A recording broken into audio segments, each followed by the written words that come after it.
Hi, my name is Dan Snow, I'm a history broadcaster, and I'm here at Bletchley Park today. Check out the opening of this new exhibition, the Intelligence Factory.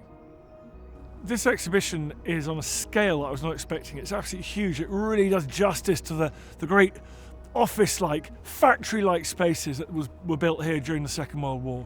It's huge. You walk down these endless corridors into these buildings where you realise the fate of the Second World War was being decided.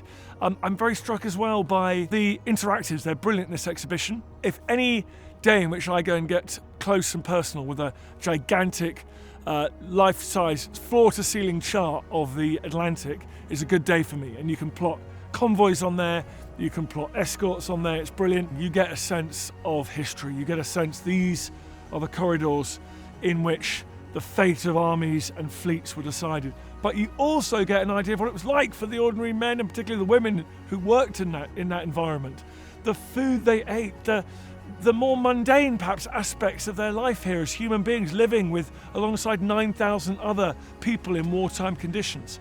You get a sense of the hive of activity going in every day, the boredom, the excitement, the different tasks they had to perform, all parts of all small cogs in a giant computer-like machine that was Bletchley Park.